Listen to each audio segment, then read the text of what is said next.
Good morning, everyone, and welcome to the committee's first meeting in 2020. Happy New Year to everyone.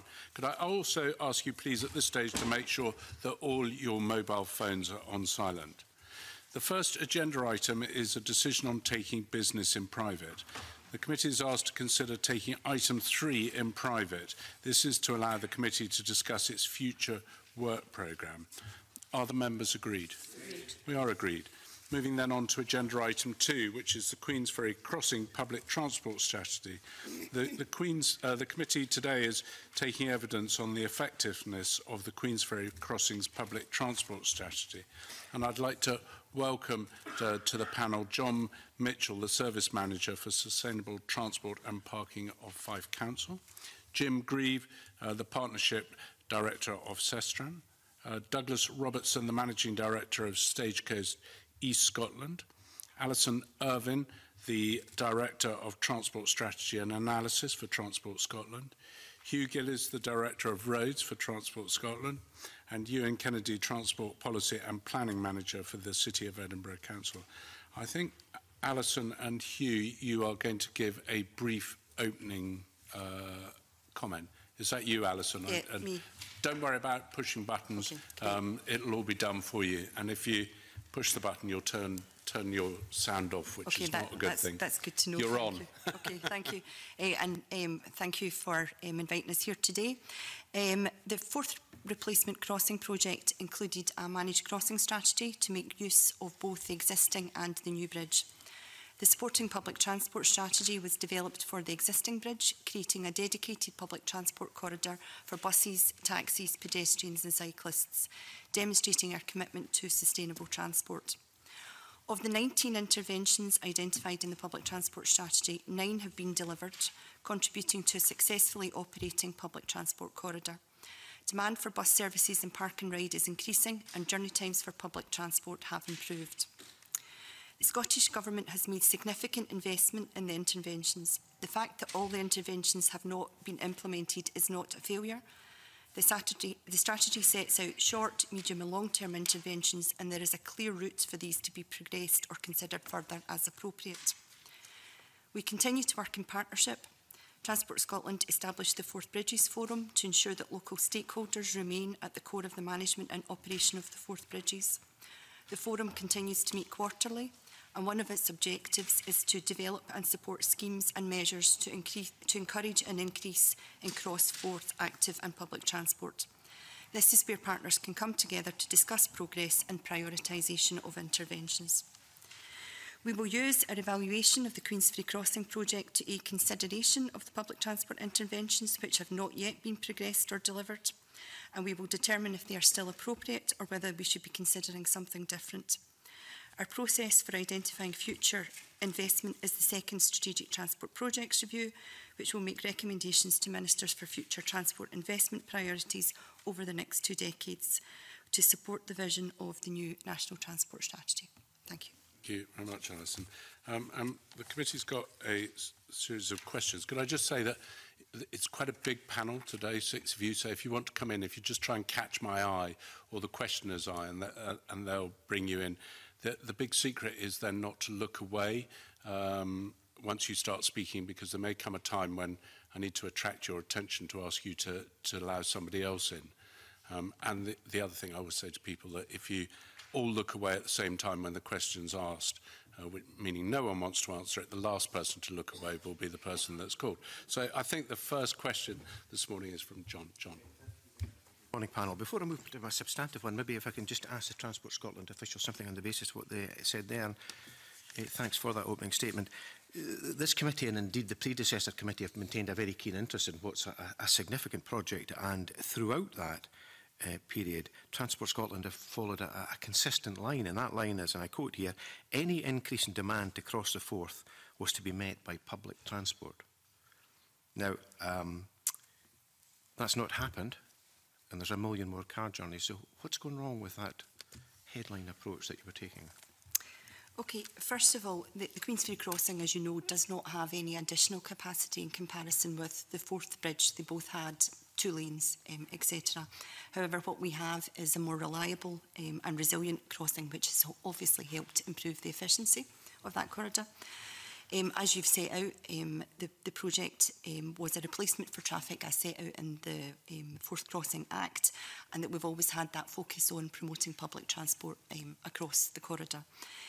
This is in line with the ambition set out in the new National Transport Strategy, which obviously emphasises the need to reduce the need to travel unsustainably in order to meet our objectives on climate change, etc.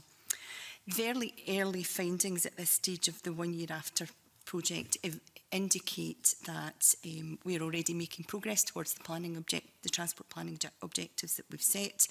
And as I said in the opening statement, we're seeing early signs that the public transport strategy is encouraging more people to travel by sustainable modes. We don't yet have even 2 full calendar years of the full motorway operation, so it's important that we don't leap to conclusions about the rate of traffic growth. But obviously, the data mentioned, particularly within the piece that was in the press just prior to Christmas, which compares the 2014 and the 2016 and 17 figures, rather 2018 figures, is correct, and it's not the direction that we would want the travel to go in. However, what the emerging data does highlight to us is that the current levels of flow on the crossing are less than was forecast within the design manual and DMRB stage 3 indications. Obviously, as part of the evaluation work that we will do, which you can imagine we've got quite a lot of data given the scale of the project, will let us have a bit more understanding on what is behind some of the changes that we're seeing in the traffic flows in the area. Forgive me, I'm grateful for you acknowledging that the figure I quoted of 1 million extra car journeys is accurate. And I was content to move on to the substantive question. However, you say that flows were less than anticipated. So potentially it could have been more than 1 million. So, and that's certainly not going to help with climate targets. So within the appraisal work for the crossing, when we do all of the environmental statements that supported the progress of the scheme through the various parliamentary acts, that's based on the traffic demand forecasting that was available and done at the time. The information that we have just now, while I will admit is not the direction of travel that we would want to see, is still less than was forecast, and that could be for a whole number of reasons, which we would look to explore as part of the evaluation. I'm sorry, that doesn't make sense. Then either I'm misunderstanding you, or you're not making yourself clear enough, or the statement which I read out at the beginning, namely, and I quote again, any increase in demand to cross the Forth was to be met by public transport. That doesn't make sense then, because you're saying that if it's less than projected, it would have been more than 1 million. So the objective of the public transport strategy was to maintain the level of service of operations across the Forth at 2006 levels. Within the appraisal work that was undertaken to support the scheme as it went through its various parliamentary processes, we make a forecast of the traffic flows, and the scheme has been designed as far as possible to be able to accommodate that. John, just to try and well, I'm quite keen to. There's other members that want to come in. I'm conscious I've strayed into Richard's territory. Well, I'm sure you can come to a compromise later. But there's a couple of people that want to come in on this particular point. If I can bring them in on it, John. Stuart, you wanted to come in. Yes. I think it's accepted that the new bridge is less likely to be shut due to weather. I understand that the number of vehicles crossing is, in broad terms, 60,000 a day. So 1 million extra vehicles could equate to 15 days when the new bridge has been open, that the old bridge might not have been. You know, 15 times 60,000 is about 1 million. So is the number of vehicles that's crossing each day risen, or is the 1 million attributable to the fact that the bridge is operational more days than the old one? Or is it a subtle combination of both? I'm very conscious here that Stuart may be answering his previous plans on this one, or giving you the answer. But Alison, do you want to come back on that? So I think, as Mr. Stevenson has outlined, it's actually quite complex. So and we're only at a stage at this point in time of the evaluation of considering the information that we have. So I wouldn't want to prejudge it or to give any definitive response. So apologies for that. But what we are seeing is, as Mr. Stevenson's pointed out, increased resilience of the route. And what we are seeing is an increase in public transport flows across the across the Forth Road Bridge. So those two things hand in hand are encouraging.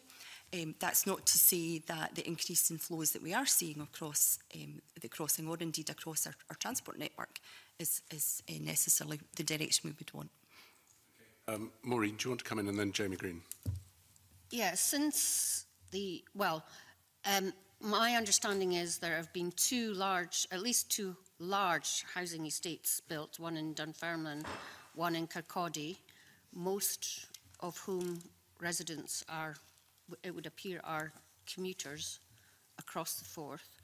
So when we were looking to make more use of public transport, were we aware of these huge increases in house building on that side of the Forth that would contribute to an increase in both car usage and public transport usage? Yes, the transport models that were used at the time to develop the rationale for the project will have included the development plans that were relevant at that time. I couldn't tell you the specifics of it, but based on sort of my understanding, it would include the development around Dunfermline, the ones in West Lothian, the ones in West Edinburgh, etc., based on the best information that we have. Jamie, do you want to come in? Thank you, and good morning. I just want to press more on the detail of this, because I know we're talking about conjecture that was reported in the media, but I think it's probably better to hear it straight from you directly. Do you have any numbers in terms of are we talking about additional cars making the crossing, or just additional journeys made by the same amount of cars? Because it sounds to me from one of your earlier answers that you always knew there'd be more traffic crossing the Forth as a result of the new bridge, but actually what you've seen in the first year is that there's less than you expected might be the case. Could you quantify this perhaps with some numbers? Be helpful. I don't have the level. I don't have a level of detail in terms of a breakdown, whether it's cars or HGVs, etc. But the numbers that we have are vehicle based. So the numbers that were quoted, the way in which we work the statistics are the average annual daily traffic flows, and those are the figures in which the press article quantified the million extra vehicles. So, again, sorry to press the point, but it's just so, in essence, you always knew there would be a higher flow across the Forth, but it's turning out to be less than you thought there might be. The traffic demand projections that were made at the time of the Parliamentary Act taken forward had a forecast which saw an increased demand. In terms of the capacity that was made available, if you think about it, you have the Forth Road Bridge, which had 2 lanes, and then you have the Queensferry Crossing, which is 2 lanes and a hard shoulder. So from a capacity perspective, what you have is the same amount of capacity available. But the forecasts take into account the changes in demand that are likely to occur as a result of a whole magnitude of economic growth, development, etc. Before we move on, sorry, my understanding is Queensferry Crossing has 2 lanes and a hard shoulder. The hard shoulder could be used for traffic flow at times of peak traffic. Is that not the way it was designed? As far as I'm aware, the Forth Crossing Act isn't predicated on the hard shoulders being used for running traffic. No, so 2 lanes of running traffic on the Queensferry Crossing and 2 lanes. So there will be no use of the hard shoulder on the Queensferry Crossing to alleviate traffic problems unless there's roadworks. Is that what you're saying? That's certainly the intention, yeah. Okay, fine. I understand that. I think that may be an interesting point for people to pick up on. Richard, I think you've got the next question. Richard. Yes, good morning. So based on the comments you've already made, what challenges and benefits has the opening of the Queensferry Crossing and the use of the Forth Road Bridge for active and sustainable travel had on cross-Forth travel? And what impact has these changes had on your individual organisations, which will bring in likes of Stagecoach and other people to answer that question? Give Alison a break. Who'd like to come in on that? Douglas. Morning. In terms of the usage of the Crossforth bus services that we operate a wide network that covers many of the 5 towns and from Perth going across the Forth, into Edinburgh city centre, into Edinburgh Airport and into West Lothian and through the M8 corridor into Glasgow. In the first full financial year from the opening of the Forth Bridge as the public transport corridor, we saw growth in passenger numbers on those services of 12%, which equated to 460,000 additional passenger journeys. In the second year to date, we've seen growth of a further 14%, which is 270,000 passenger journeys. And indeed, in the last quarter, the growth in demand has risen to 17%. So we're seeing growth in this demand for services, and that growth is accelerating over time.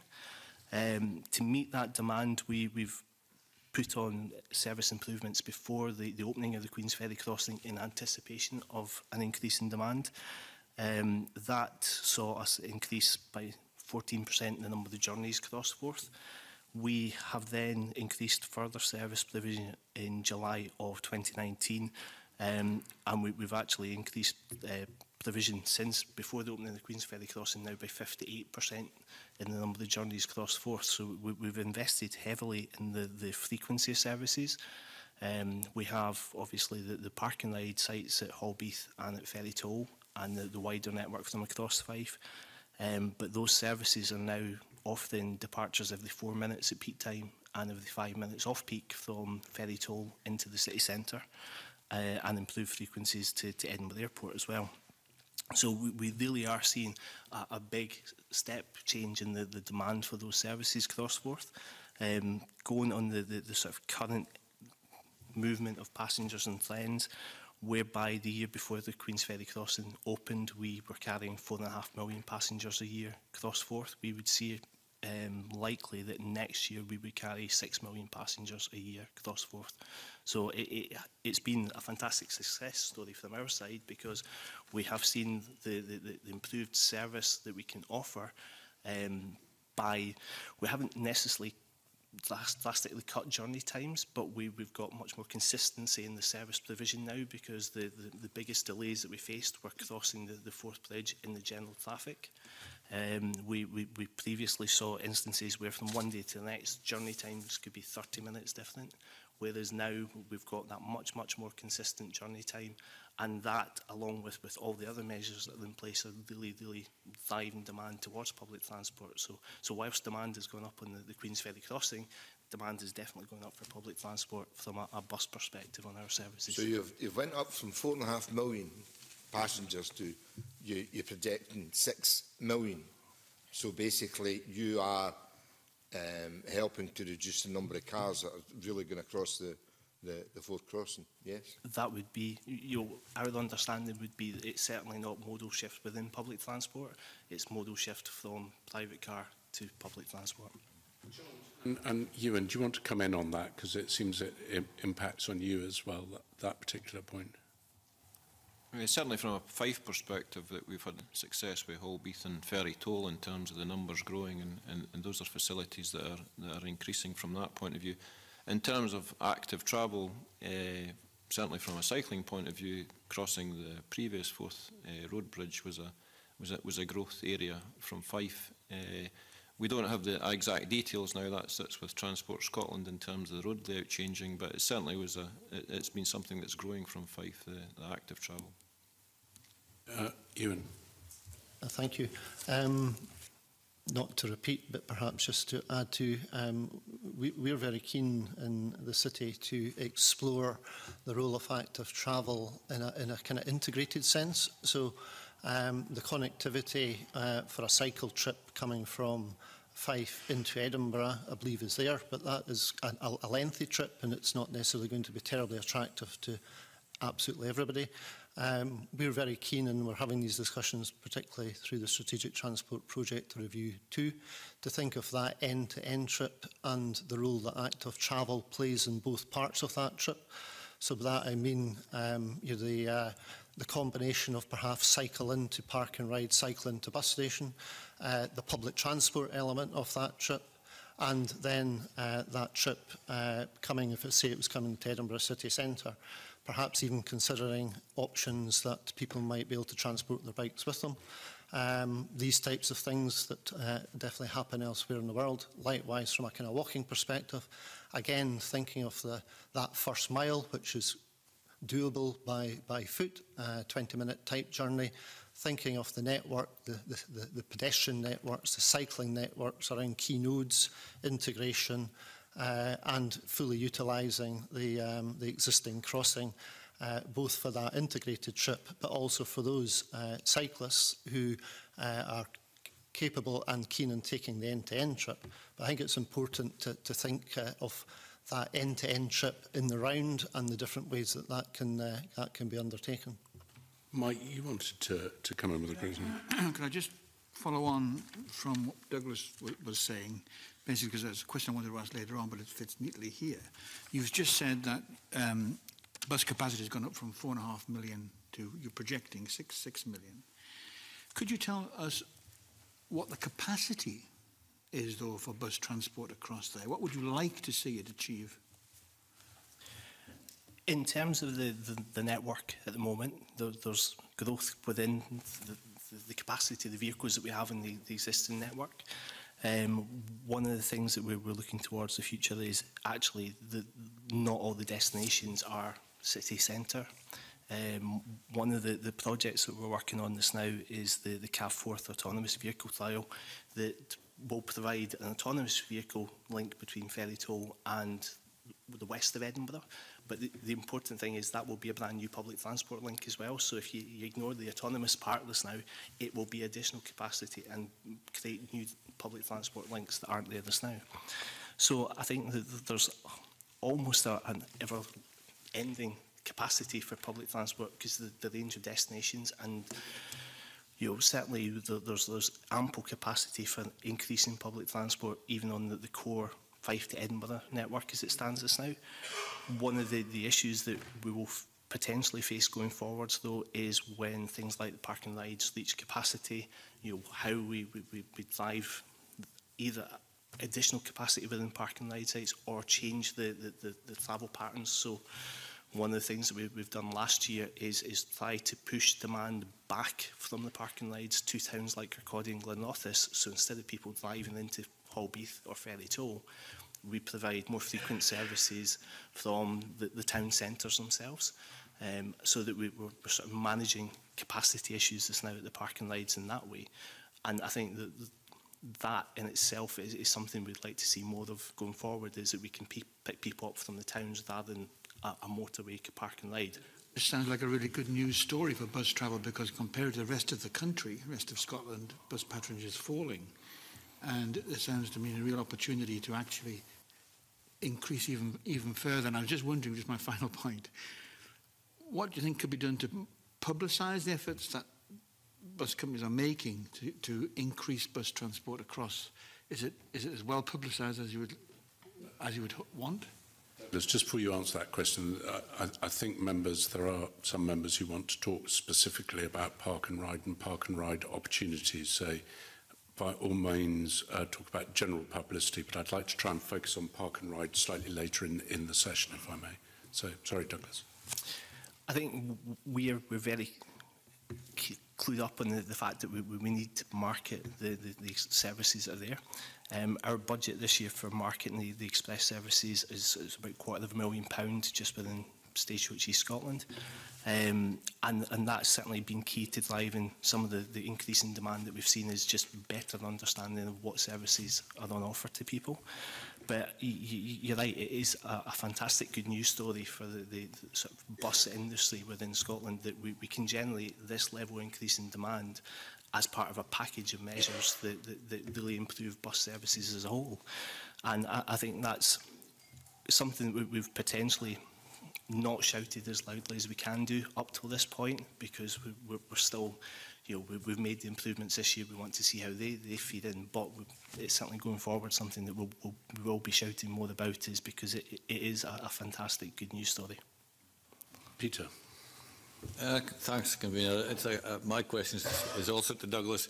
You spoke about travel times on the buses being much more consistent now because you don't see the same amount of difference in travel times on a daily basis. I just wonder, can you, at peak times, for instance, when the Queensferry crossing is pretty congested and you've got a clear run across the old bridge, how does travel times on the bus compare to somebody in a private car, for instance? I mean, have you done any work on that? And can you highlight the fact that possibly you're on travel times you can compete very well, or am I assuming too much? I must admit, it's something that we haven't done. It's something that we've considered is actually going out and doing just that and being able to market the comparison times, but it's not something that we've done to date. Alison wants to contribute. Yeah, just to answer that specific point, journey time between different origins and destinations across the Forth will be part of the evaluation work that we've done. I don't have, at this point in time, the actual detailed figures, but as you've alluded to, the difference in time that is offered to public transport corridor versus the car traffic across the Queensferry crossing, there is a significant benefit to bus, which is exactly the thing that we wanted to achieve by designing in the bus priority measures that have been put in place to date. If that is the case, that's a huge selling point to get more folk onto the bus. Because if you can reliably say that we can actually get you into centre Edinburgh on the bus quicker than you will do on your private car, you know, that's a huge plus point to sell the bus. Yes. Sorry, I was just thinking about that because I mean it's difficult in peak times. There'll be different answers to that, and the time that everyone's travelling in at 9 o'clock in the morning. Or before 9 o'clock for work and then travelling out in the evening, it's fairly slow, I would think, for buses as well as cars. But maybe I've got that wrong. But Colin, you've got some questions you want to ask. I mean, the issue of evaluation has obviously been touched on twice, but in the August 2018 Audit Scotland report, it highlighted the fact that Transport Scotland did plan to carry out evaluation on the project at 1 year, 3 years and 5 years. That would have meant that the 1 year evaluation report was due at the end of 2018. I'm just keen to know why that didn't happen and when we can get the more detailed evaluation that was referred to. It also said in that Audit Scotland report that Transport Scotland should set out plans for the enhancement of cross-Forth public transport. I'd like to know when we're going to see those plans, because it's obviously a year and a half since the Audit Scotland report called for that. Those questions. First of all, on the 1 year after evaluation report, the starting point from that is February 2018 when the motorway regulations came into force. So 1 year after February 2018 is February 2019. So that's the period in which we're evaluating. Given the scale of the project and the scale of the information that we're seeking to analyse, etc., and the need to conduct primary research, that evaluation does take time. We're working on that now. I anticipate that we will have full sight of the evaluation report in spring of this year, and that we will publish that report as soon as possible thereafter. The intention is that we will use the information from the evaluation report, which will be shared with the Forth Bridges Forum, etc., to help inform any future consideration of interventions in the public transport strategy. It will feed into STPR2 as well. And on the basis of that work, then we'll be able to address the recommendation made by Audit Scotland and to produce an updated plan for the public transport strategy for the Forth crossing. You've mentioned the Forth Crossing Forum, but Transport Scotland obviously created what was called the Forth Crossing Public Transport Working Group. Can you and obviously this committee took evidence in November, I think 2017 was the last time we took evidence on this issue. How often has that working group met since we last took evidence at this committee, and what action has been taken as a result of the work of that working group? And what's the difference between the working group and the forum that you keep referring to? So the working group last met in October 2017. As a result of that meeting, then we all had a clear understanding of the sort of the route for each of the recommendations within that were set out within the public transport strategy. There are a number of different groups through either the Forth Bridges Forum, which has as one of its objectives sort of the need to consider public transport improvements across the corridor. We also have the forums that have been set up for the Edinburgh and South East Scotland City Deal, where transport is part of the sort of the discussions in that, as well as the regional transport working groups that we've set up to support the strategic transport projects review too, and obviously the bus stakeholders group as well. So there are actually quite a number of different forums where we are both considering transport and in the round and also transport within the sort of the vicinity of Edinburgh. The group hasn't met for just over 2 years, but lots of other groups have met, but it hasn't done anything since 2017. So the Transport Working Group that Mr Smith refers to has not met, but the Forth Transport Forum has continued to meet on a quarterly basis. Thank you. Sorry, Colin. Want to know what the difference between the two groups are in terms of membership. Maybe not today, but certainly if you can follow that information up, and why it would be helpful to know actually why the working group that was specifically set up by Transport Scotland to drive forward the public transport agenda hasn't met since October 2017. Is there a particular reason for that? Do you regard it as simply being moribund now? It's no longer got a purpose? Why has it not met since October 2017? You can imagine we've just put in place a fairly major piece of transport infrastructure along with the public transport sort of corridor interventions as well.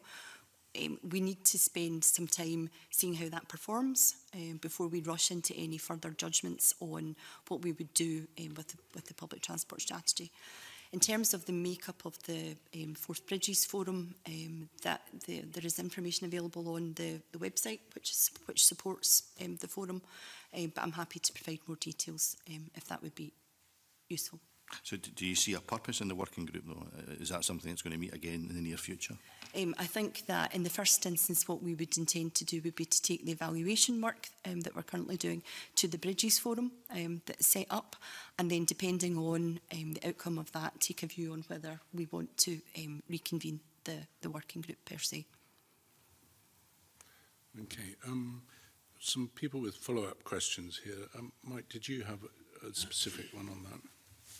Okay, well, if no one else has got follow-up questions, then we'll move on to the next question. Angus, I think that's you. Yeah. Thanks, Convener, and good morning to the panel. We may have touched on this in the initial discussion at the start of this morning's session. However, we know that the environmental statement that accompanied the Forth Crossing Bill predicted that it would create only limited additional greenhouse gas emissions. So, in light of the increase in vehicle traffic, has any reassessment of the climate impact of the Queensferry Crossing been conducted since its opening? And if so, what does it show?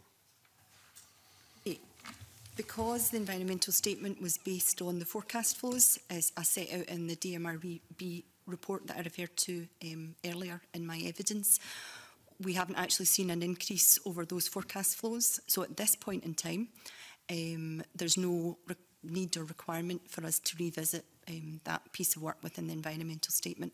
Obviously, that's something that we'll keep under review because we have made a commitment to do an evaluation of the project at 1 year, 3 year and 5 years.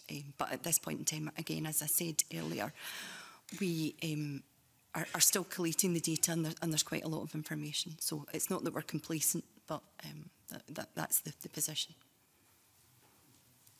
Yeah, I think that's... John, you wanted to come in. If you want to come back in afterwards. John, sorry. Mr. Irvine, surely there's a baseline figure that informed the impact assessment, or all the assessments you're talking about, a baseline figure. You talk about a forecast figure. Surely you knew what you started with and you knew where you are now, so you'll be able to calculate what's happened in between, albeit we're early in the process. Didn't quite catch that. Right. If the figure for the impact, the climate impact of the previous crossing compared to this crossing, the combined effect. Now we have the two crossings. Surely there's a baseline you can work on from that. Well, there is. So within the DMRB Stage 3 report, the forecast flows across the crossing were compared against a do minimum. It's a technical term, but effectively the baseline scenario. And then the environmental impact is based on the difference between those. So that work has been carried out. And all of that information is set out in the DMRB reports. The what reports, I beg your pardon? So all of the information and the assessment on the environmental impacts is set out within the various environmental reports that were used to support the scheme as it was going through the statutory processes.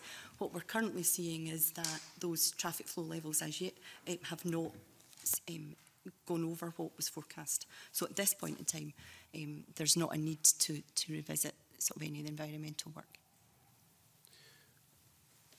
At the risk of, and I think it was Mr Gillis in a previous, we understood that everything was up for reassessment as a result of the Scottish Government declaring a climate emergency. Is there no re-evaluation of all the calculations that's taken place or projections as a result of that? So as part of the evaluation work, what we will do is we will compare what was forecast with what has actually happened.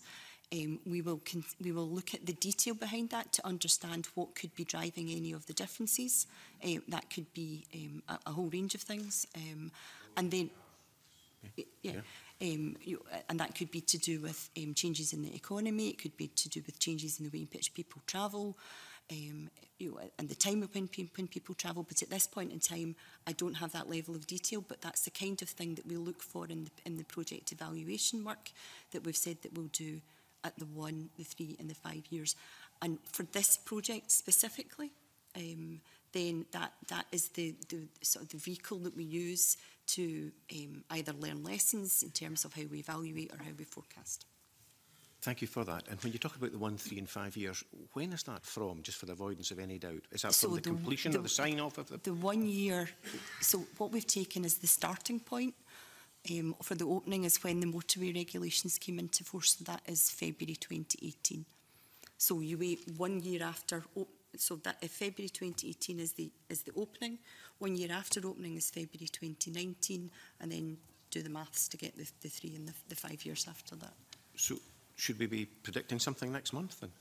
Well, as I said earlier, I expect to get sight of the completed evaluation in spring of this year, and we would look to share that with people around the table and then to publish that thereafter.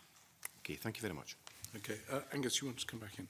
Yeah, I was just going to say briefly, given that we have a climate emergency declared, do you not think the timeline should be reviewed?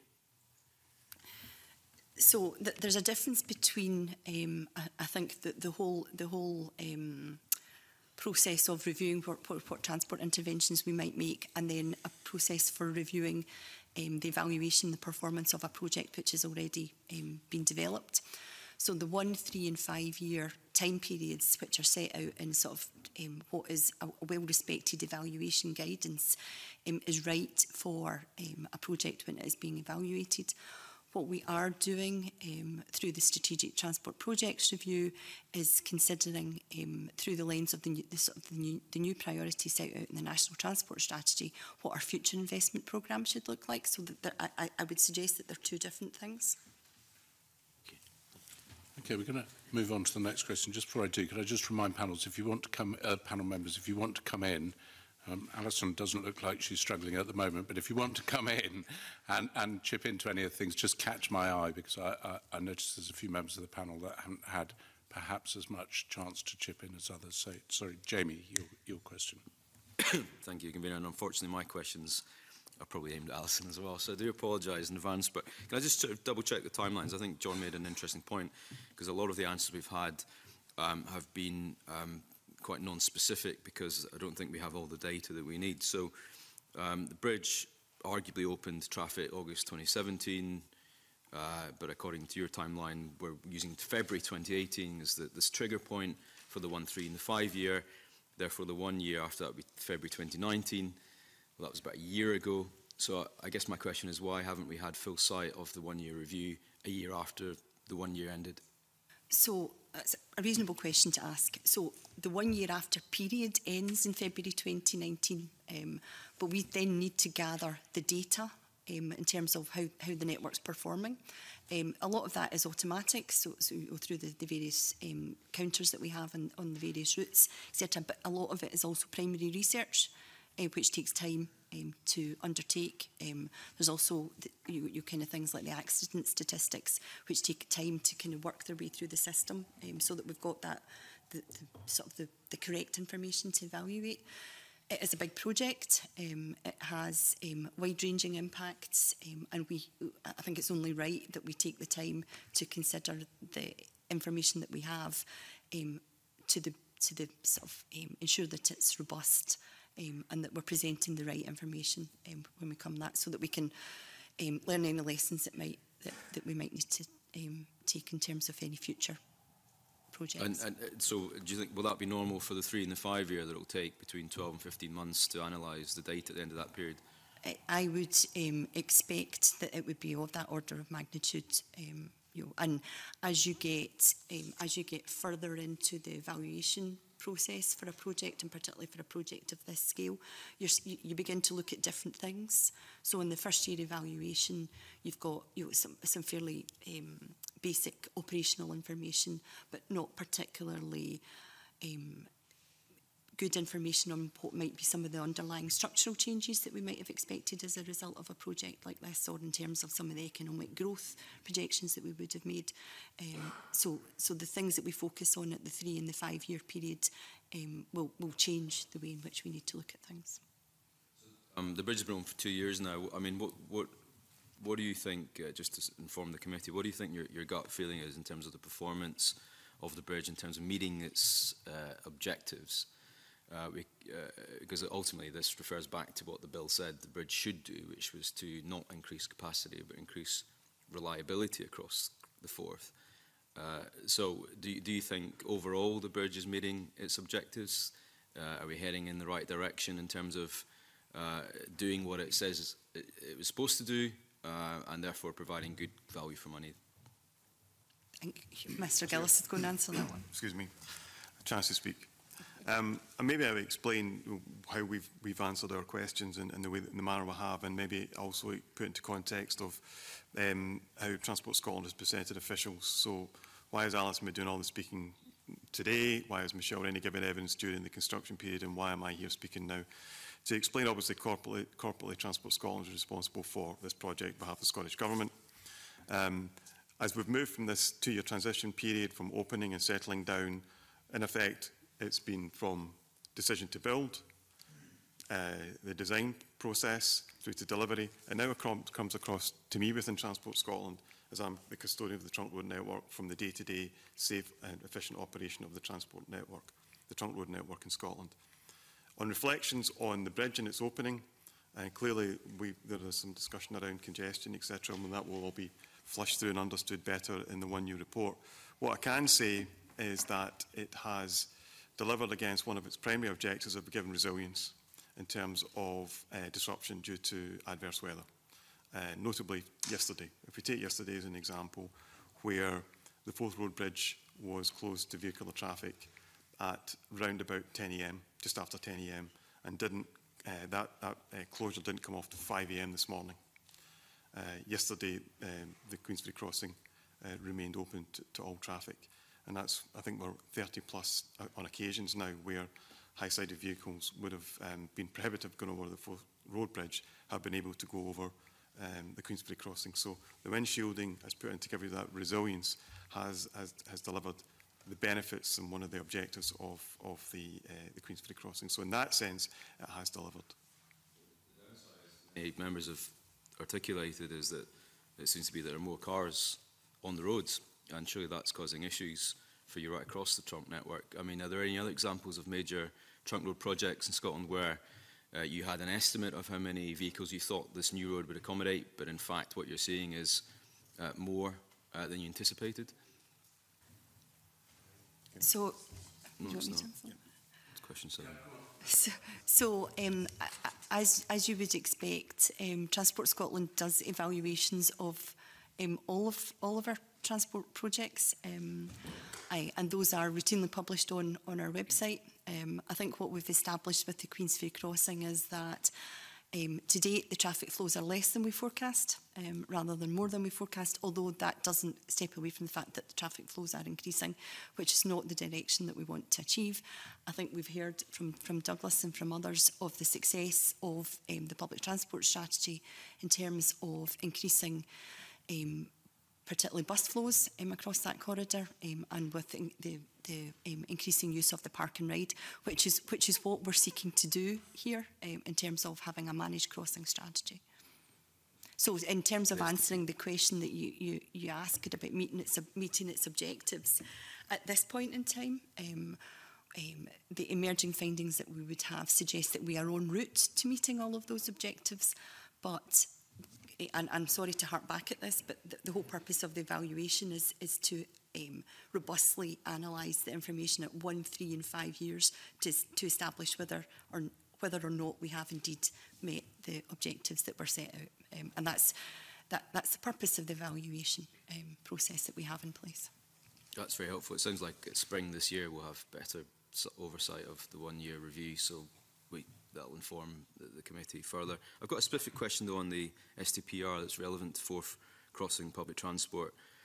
Could someone, either Hugh or Alison, explain why the cross-Forth public transport improvements are reliant on inclusion in the second STPR when the Forth Crossing project itself, including its public transport elements, is included in the final report of the first STPR? Okay, that falls to me as well. So to answer your question, the public transport strategy has a range of measures, 19 in total, some of which are short-term, medium-term and long-term. As I said in the opening statement, 9 out of the interventions, which are mostly the short-term interventions, have been delivered. And of the medium-term objectives, a lot of them are in progress. I'm sure you can hear from Ewan and John and Jim a bit more detail about them if that's where you want to go. In terms of the more strategically significant one, I think it's only right that we reassess where we are as a country in terms of what we're offering from a transport perspective to people through the new priorities that we've set out in the draft National Transport Strategy. And the mechanism that we're doing that is through STPR 2. The first STPR, which was published in 2008, wasn't a funded programme. It was a series of recommendations for ministers to consider. Those recommendations that have not been taken forward from that first STPR will be reconsidered as part of this second review. And I think that given the significant changes that we're seeing within transport, the way in which people are travelling, the way in which people perceive how they want to travel, what kind of society we want to have, that it's only right that we do that. And we've set up a mechanism through the STPR process, which includes the people that are sitting here, in order to be able to do that. Okay, Colin. Members will clearly have very specific questions in each of those 9 projects that haven't been completed. But can I just clarify the point you were saying there, that when this strategy was agreed in 2009, those projects weren't funded when that strategy was set out? Is that largely why they haven't been delivered? So the projects that are set out in the public transport strategy are short-term, medium-term and long-term. I'm not the budget expert around the table, but firstly, budgets don't go that far in advance. And secondly, picking back on the points that I made to Mr Green earlier, it's always appropriate to review the changing circumstances that we find ourselves in before committing to any particular major transport intervention. And that, I think, is a robust and credible way in which to develop the transport system that we have. I think we'll move on to the next question, which should open it up to wider members of the panel. Emma. Thank you, Convener. Good morning, everybody. This actually, it's a question that might be for John about active travel. We've talked a little bit about active travel, sustainable travel. How do we encourage people to shift the way that they choose to get across the bridge? Is there something that Fife Council actually have in place to encourage alternatives for you know, for Park and Ride, you've talked about it already, and I believe Rosyth Park and Ride is a proposal, but it's not started yet. Can you maybe give us a wee bit update on that? Yeah, thank you. In terms of Rosyth, that's it's been designed, or indeed an outline design, and had planning approval before. We're renewing that through the LEZ funding from Transport Scotland, with a view to concluding the planning on that and the environmental and ecological study, etc., and looking at land negotiations and putting that forward as part of SDPR2 to try and source funding. It's part of the public transport strategy. It was part of the previous SDPR, and we've put that forward in terms of city deals, etc., to the government, which we've not as funding as yet. So that one we're progressing. In terms of the active travel, that's something that we're keen on. We've promoted extensively in Fife. It's you know, the whole focus now, and particularly with Sustrans, is for segregated off-road routes to access all the public transport interchanges, whether that be rail, whether that be bus. And that's something, it's not always easy to do, to give that level of assurance and people to use these modes, given the layout of our towns, etc., and narrow streets. But that's been our focus, to try and provide safe off-road routes to the park and ride interchanges. It's been very successful in some routes where we've managed to secure that. It certainly was successful in terms of towards the Forth crossing, and there are higher percentages, 25% increase on the routes to the Forth, albeit, as Ewan had highlighted, that it's maybe more the extreme type cyclists. But I think from a personal point of view, how do you change the mentality of people? You know, we've got things through behavioural change. There's smarter choices, smarter places that comes through Pass for All. We pursue that in terms of a local authority and trying to do incentives. I mean, it starts really, you're talking about a generational change from the ground up. You're talking about kids at school, bikeability training, the mentality to take that into the home, to get adults more active. And it is one of the biggest tricks we've got, that we have to provide infrastructure and the right networks to access all these public transport interchanges, but equally we need to change the mindset and mentality of all of us of what is acceptable and how we go about our day-to-day business, and it's not an easy fix. So I know that's a kind of longer answer to your question, but that's the way we are focused to access rail interchanges and public transport interchanges. And we're doing a study with the Local Rail Development Fund, again through Transport Scotland, and that's all about how can we look at improving access to all these key public transport, particularly for crossing to Edinburgh. So it's ongoing work, and it's not a quick fix. Jim, I think you have seen your moment. Thank you, Chair. I guess just to underline what John's just said, we, as you know, Sestran are the custodians of the regional transport strategy. We've just started a process to rewrite that, to take account of changing circumstances, the new national transport strategy, rapidly economic growth in the area, and, for example, a low emission zone in Edinburgh, which will all have an influence on the transport strategy throughout the whole region. We also are underway with an update to a regional park and ride strategy. And, you know, I think, as John, I think, alluded to, one of the perhaps one of the best ways to encourage people to use, for example, active travel modes is to provide safe facilities. And I think in the past, in terms of park and ride, we've probably focused more on car and bus or car and rail. And now active travel is very much part of that consideration, so that we make the full use of a park and ride site as a hub to change mode. And, you know, I think to provide these safe segregated facilities is, and also to demonstrate that very often that could be the quickest way to get from home to work in congested circumstances, is also an illustration that helps to encourage people to use these modes. Emma, I mean, I don't know if Ewan wants to come in on that, or whether you'll follow up question. Yeah, I mean, it's just, I know that it's a collaborative process needs to take place, so it's not just up to Fife Council or whatever.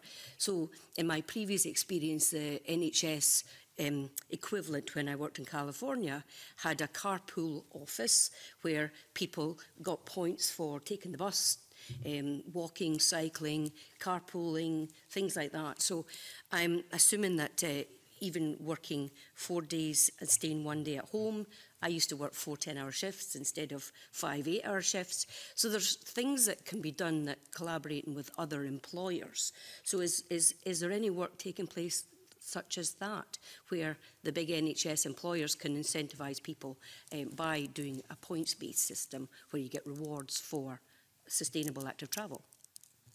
Jim. I can respond to that, at least to some extent. Within Sestran, we operate a car share scheme, Trip Share Sestran it's called, and that focuses on the bigger employers, the universities, national health organisations, and that obviously is to encourage people to share cars. And again, if you look ahead in terms of a strategy, there could be opportunities for lanes for multiple occupants of a car. So there are things such as that that are already in place and have been in place for quite a number of years. And I think, again, with the climate emergency, etc., there'll be much more of a focus on these facilities. Maureen, you want to come in and then Peter wants to follow up. Can I just press you a bit on the park and rides? I mean, Holbeath and the other one are already at capacity. If you're not there in the morning, then early in the morning, then, you can't get in. So is there not, you didn't put a time scale, Mr Mitchell, on the Rosyth one. I mean, is there not a bit of an urgency here? And what kind of discussions have you had with Stagecoach? Or are Stagecoach, you mentioned earlier about putting on more routes from the town centres. Is that because, the park and rides are full and there's no word of when Rosyth is coming on stream? And, are we stopping at having one at Rosyth, or are there going to be other ones in Fife? John, do you want to come in? And I'll bring you in, Douglas. In terms of Rosyth, we've certainly promoted it for some time. The funding side of it is really the issue in terms of us liaising with Transport Scotland and seeking funding either through the SDPR or through City Deal or through the Forth Crossing public transport strategy.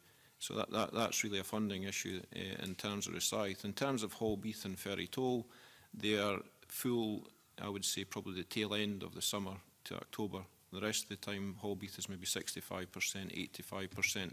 We're working closely with Stagecoach on that to say how best can we manage that. Some of the issues are people staying overnight. At the end of the day, they're still taking traffic off the bridge, but they may be accessing the airport, they may be accessing business and staying longer term. So that's something that we're actively involved in terms of how we can manage that collectively with Stagecoach. But the Rosyth issue is not one that we're in any way behind on. We're really focused on that. That's a great scheme to go forward. It's also near an industrial business opportunity as well. So from a City Deal perspective, as well as people leaving Fife, we're very optimistic to bring it in and access that business opportunity. Rosyth really has been a funding, and the source of that funding is our main issue. Douglas, do you want to come in?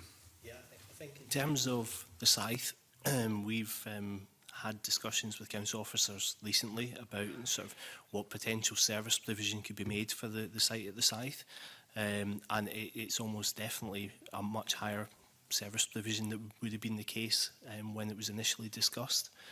The changes that we've made have certainly helped manage the capacity of the park and ride sites or the use of the park and ride sites, but equally I think there's bigger benefits than that as well, just because we know that demand was increasing from towns like Glenrothes, Kirkcaldy and Leven to come to Edinburgh. So the enhanced service provisions meeting that demand as well. So it's not purely because the park and ride capacity is the overriding concern. We certainly do see the sort of after the school holidays through to the sort of October school holidays is the busiest time in the park and ride sites, because we do see the sort of movement of more senior people to use bus services both to the airport and in and out of Edinburgh at that time of year after they've maybe been tied up looking after childcare issues during the school holidays in the summer. But we've managed that. Working with Fife Council, we've added additional spaces into Holbeath Park and Ride in the last few months as well. So we're working with the council closely to manage it. Peter, you had a follow-up. My question was Maureen's already asked it, so I'm fine. Thanks. Okay, so we'll move on to the next question, which happens to be from Maureen as well. Maureen. Thank you. Yeah, I think my question's probably directed at you, Mr. Kennedy. Can I ask why there has been, I think, very little progress in developing a bus priority corridor between the Forth Road Bridge and the key destinations in Edinburgh? Okay.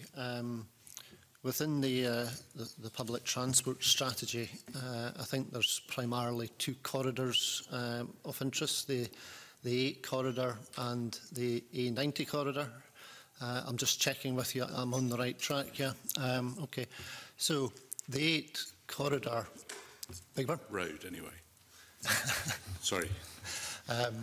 The A8 corridor is really looking at a combination of measures, park and ride in West Lothian, bus priority on the A89 and bus priority on the A8. West Lothian Council, Edinburgh Council and Transport Scotland did a piece of work jointly in 2015 to configure, broadly speaking, what that might look like. And then in 2016, there was a very comprehensive transport assessment undertaken in West Edinburgh that considered the future of what is a national development site and the growth of Edinburgh Airport. That was published in 2016, and incorporated in that was the outputs from the study in 2015. That piece of work then went on to become a material consideration when we were discussing City Deal. And through the Edinburgh Regional City Deal, there was an agreement for West Edinburgh public transport investment project, and that amounts to a total of 36 million. 20 million coming from Transport Scotland and 16 million coming from Edinburgh Council. That's been taken forward under the governance of Edinburgh City Deal that Alison referred to earlier, the Transport Appraisal Board. And that project is in it's a three-stage approach to the delivery, and we're in stage one, which is to go into the final configuration of that core package of measures. We're about to appoint consultants to undertake that piece of work. That will develop that, as I've said, further, that core project, but we're also very mindful of the announcement made by Scottish Government for the Bus Priority Investment Fund, and we are going to develop an enhancement around that core package within that context, which could potentially form a further bid to enhance that scheme. In terms of timescales, I would certainly see that core package being delivered within the next 3 to 5 years, probably closer to 3 years. And as I say, the development work around the enhanced package will be in line with the programme and timescales associated with the investment fund.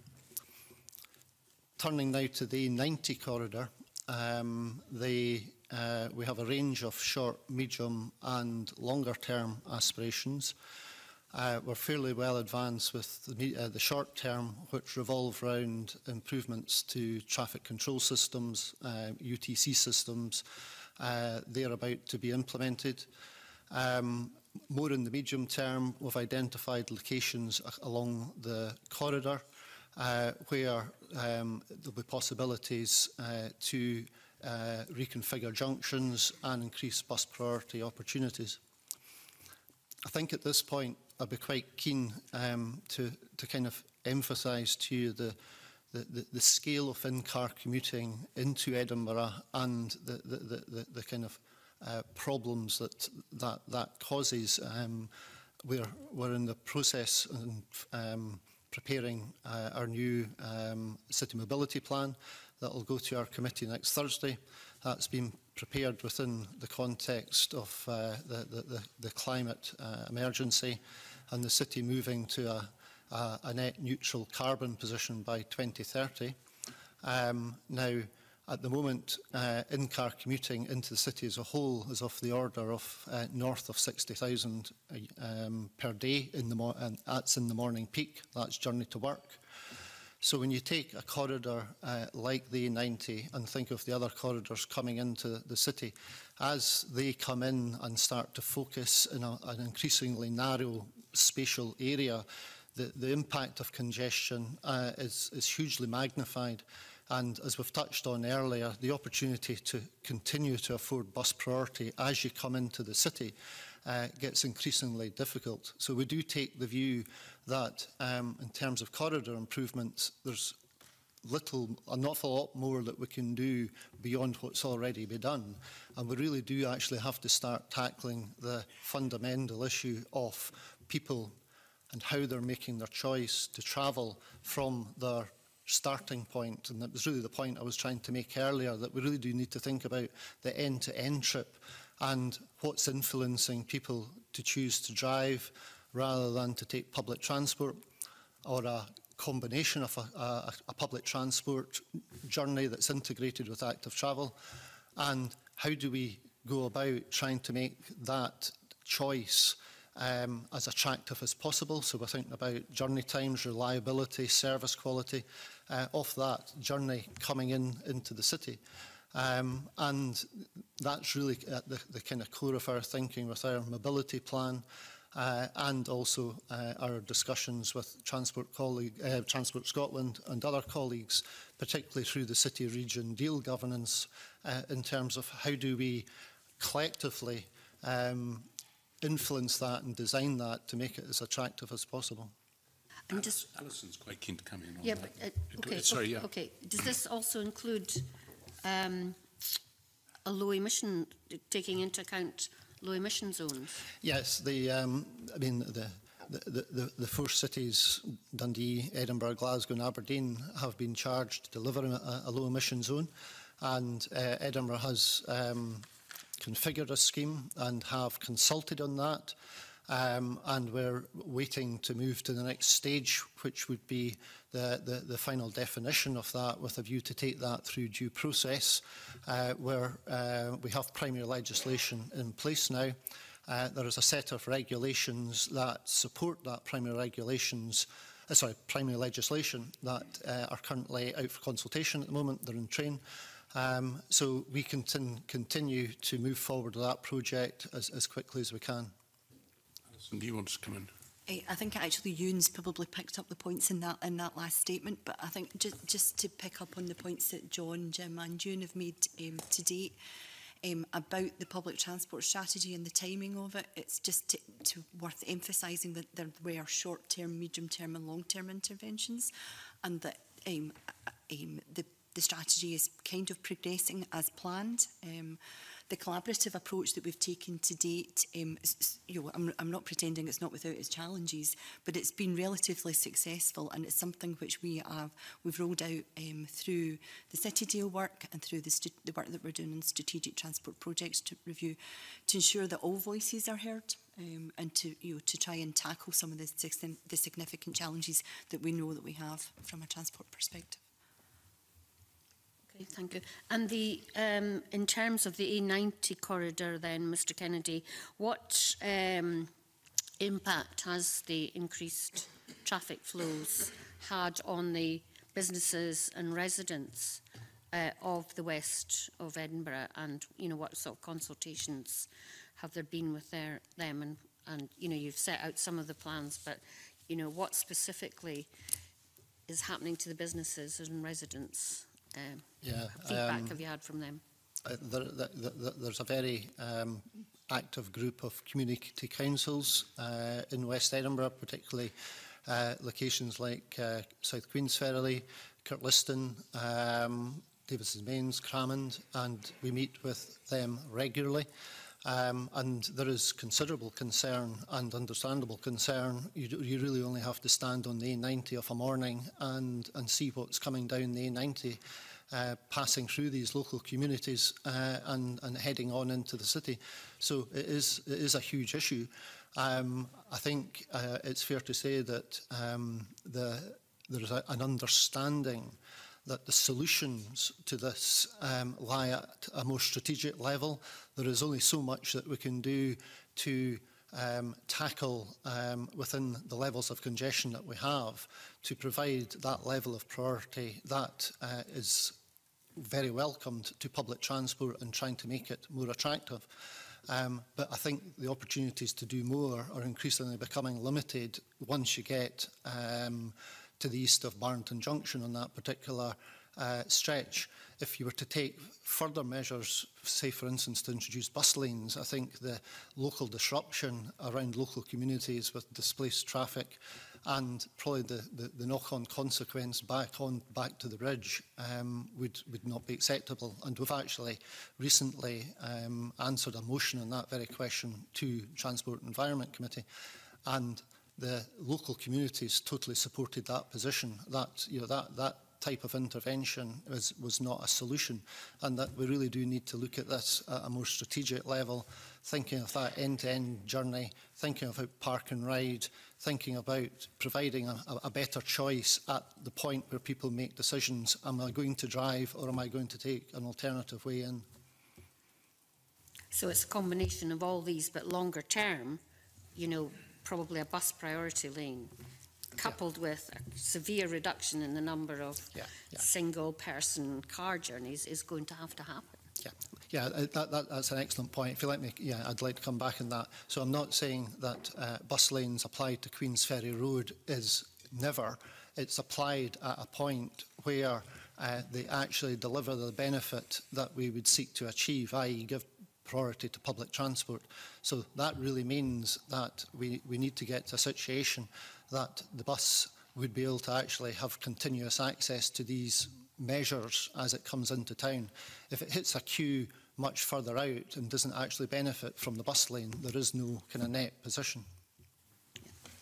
Mike, you want to come in on that? Follow up what Ewan's just said, and what he said earlier on is rather depressing to hear that, because with 60,000 vehicles coming in and the congestion that it causes as a layperson, the question I really want to ask is, you know, it's a chicken and egg situation, isn't it? I mean, you're not going to reduce the 60,000 cars coming in and get them to use public transport until the commuter says to themselves, actually, it's easier for me to use public transport than bring my car in.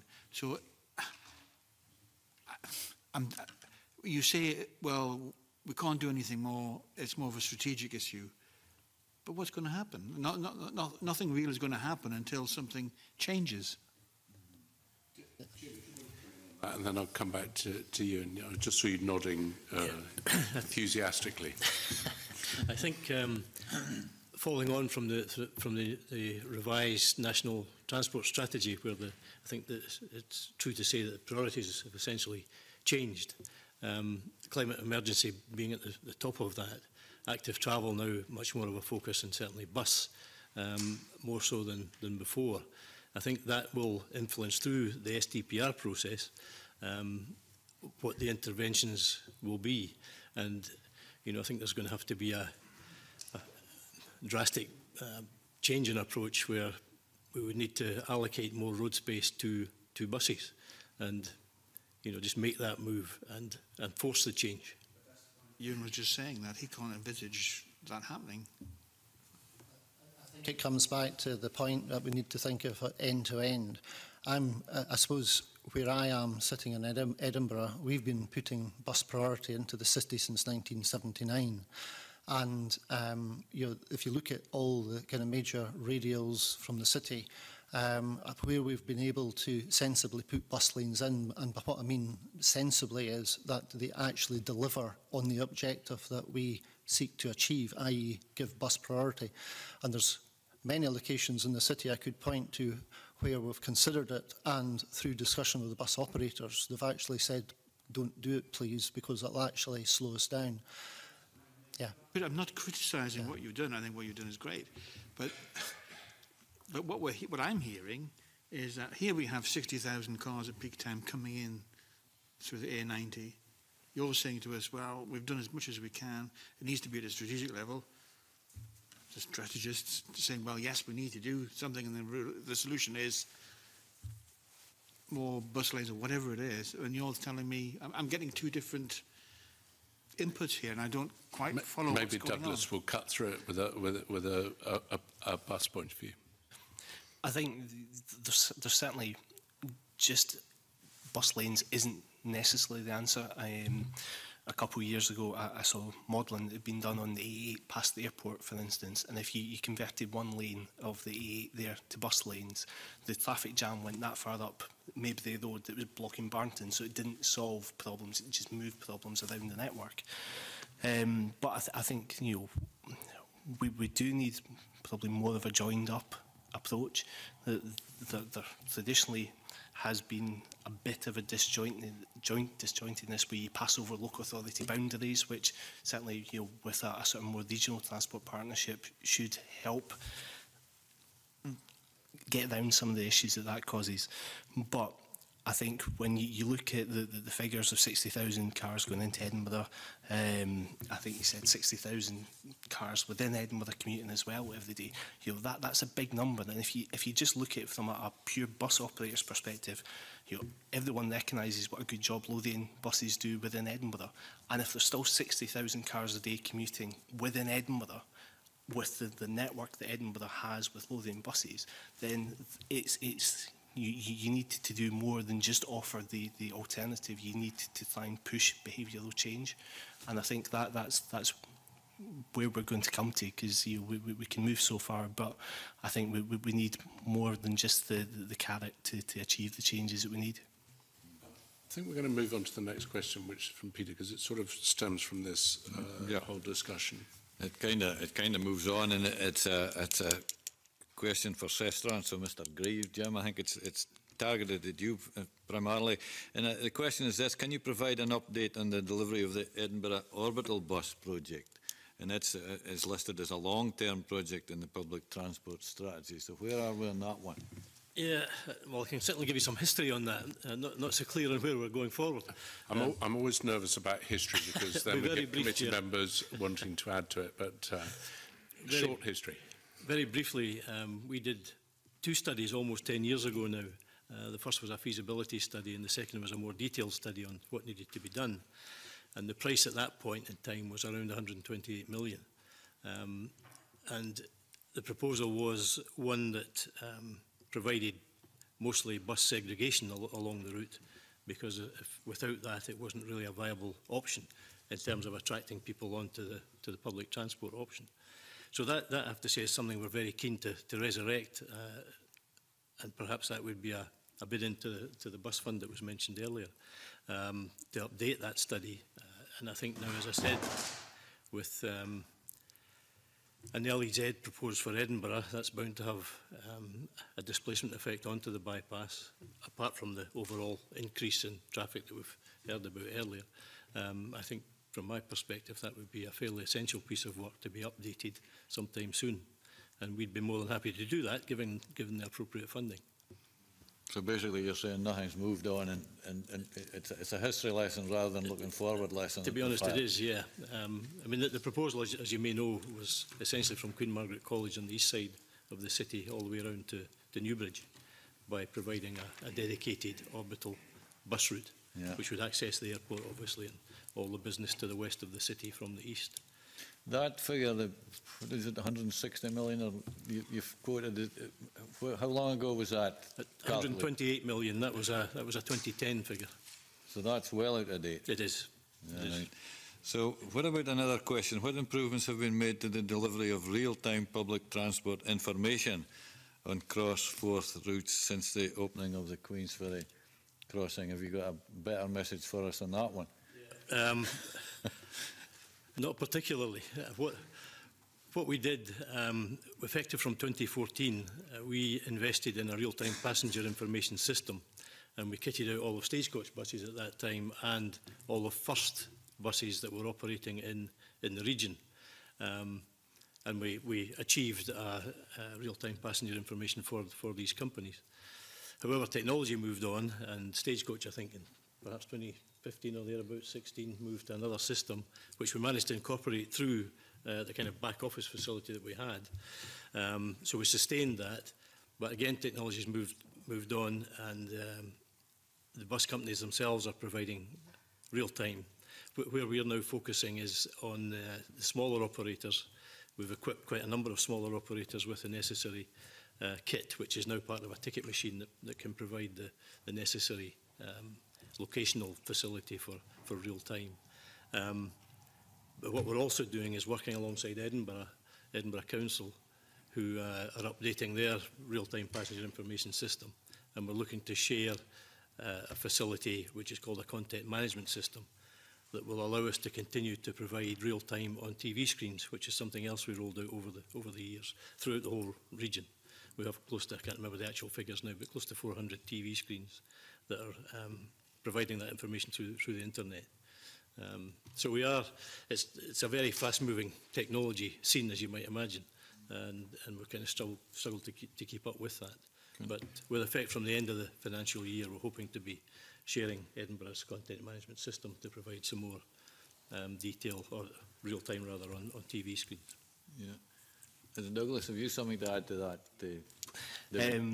In terms of all the services that we provide, we have real-time information available via mobile app, but we're also developing a link where our real-time information will feed into Travelline Scotland, so that it will be available through the national data set, and over time then that will be available to any other developer of any system ultimately, but even in the short term it will be available in Travelline Scotland. So there is that real-time information available in the cross-forth services this now, but it will spread out as time goes forward.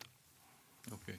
Jamie, you want to come in briefly, if I may? It's just supplementary. I mean, we've had quite a lengthy conversation about getting people out of their cars onto buses, which is great for Stagecoach and Lothian, but could someone in the panel reassure me that there are also sensible conversations happening around other modes of transport, such as existing or new rail or tram services? Fife, that we're, as I say, we've got funding through the Local Rail Development Fund, and a lot of that is about how we improve access to rail. There's obviously going to be there's a revolution in rail, and the increase in Fife's plan for 1,200 extra seats by December 2020, which will help the whole cross-forth strategy itself. I mean, all of our stations are busy, etc., and it's looking at opportunities of, obviously, Inverkeithings are very much a hub, and that people, tickets are slightly cheaper there, journey times are shorter, and the availability of different services are there. So but it's also going into an area at times can be difficult to access. So we're looking at that with a view to how can we improve access to all the rail interchanges in Fife, from active travel to parking, etc.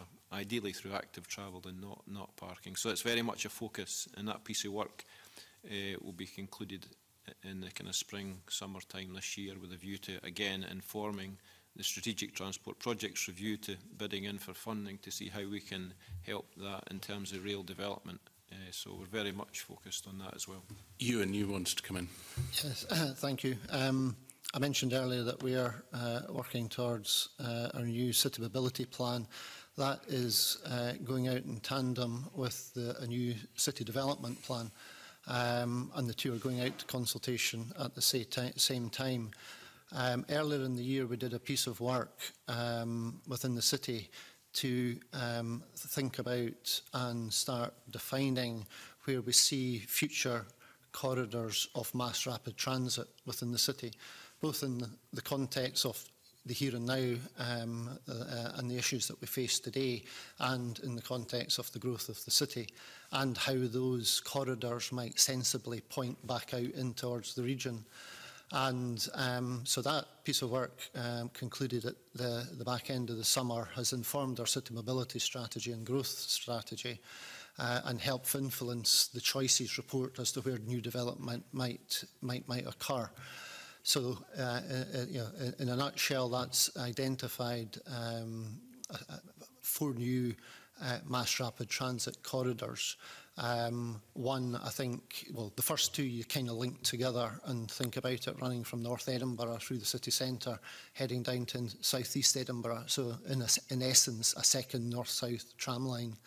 And then there's another two out in West Edinburgh, which could be a combination of tram or bus rapid transit. And in the case of the west corridors, and particularly the southern corridors, you see them pointing out in the west towards West Lothian, potentially to Fife, and also in the south pointing down towards Mid Lothian and potentially East Lothian. So, as well as being a key input to our mobility strategy, our growth strategy, it's also obviously a sensible input to SDPR2, and we're sharing that with Transport Scotland as part of that process.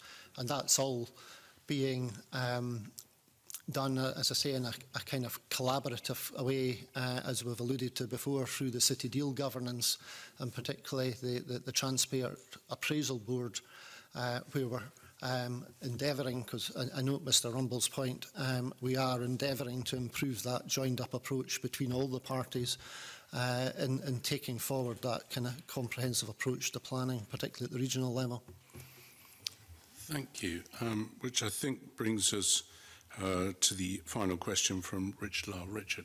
My question is to Douglas. I note Stagecoach is a leading partner in the CAV CAV 4th project. Can you provide a brief overview of the CAV 4th project, particularly whether you think this will help increase cross-4th bus usage? I think to answer the easy bit first, yes, it will encourage additional bus use across Forth. As I said earlier, it's going to provide a new public transport link from Fife into the south side of Edinburgh Park. So effectively, whilst the railway provides links into the north of that area just now, Fife doesn't have direct links to the south side of that area, so it will provide new links that we have had calls for over the years, but the new service will provide those links. In terms of the project as a whole, there's a lot of technical work going on just now around the actual CAV technology and the ability to make the vehicle autonomous. That's done by many techie people, much smarter than myself, but I sort of follow the progress of the project.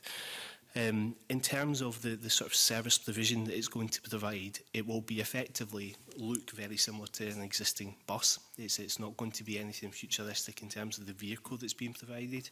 It is an existing vehicle built by Alexander Dennis at Falkirk with the technology added to it. There will be a driver on board who is a safety driver who will sit behind the wheel, who can take control should the autonomous system require driver assistance. And it is very much a learning process for all the parties involved, both the sort of technical companies, the manufacturers, us as an operator, and Transport Scotland as well. One of the sort of key things is that we recognise the importance of people on board. So we're not looking at this project with a view to getting rid of a member of the staff on board each vehicle, because the public really appreciate the human interaction and the assistance that provides. So it's really one of the major benefits that we can see coming from it is actually that we can improve safety with the vehicles. But one of the interesting things with the project as a whole is that we're doing a lot of research around it as well. So we're doing a lot of societal research with bus users, other road users, bus drivers as well, as to the impact of autonomous vehicles. So that there'll be quite a large amount of learning comes out of the project, as well as the new public transport link when it's introduced. That's fine, thanks. And was like to be proved wrong in the first meeting of the year. That was not the final question. The final question is coming from the Deputy Convener, Maureen. Sorry about that, Convener. Hugh, you said that the Forth Road Bridge had been closed 30 times, was it in the past year or since the opening of the new bridge, whichever, due to high winds. Excuse my ignorance, but do all the vehicles that would have used that bridge transfer onto the Queensferry Crossing? And how does it affect, Mr Robertson, your journey times if that happens? So it doesn't affect, there are some restrictions on particular vehicles which are not allowed onto motorways. So all vehicles which are prescribed to use a motorway can revert onto the Queensferry Crossing. Those who can't will have to find an alternative. So, you know, we're talking about learner drivers and mopeds and the likes. In terms of how it affects the buses, the buses have reverted to using Queensferry Crossing. During these occasions, they tend to be the kind of super coach, express coaches. You know your fleet better than me.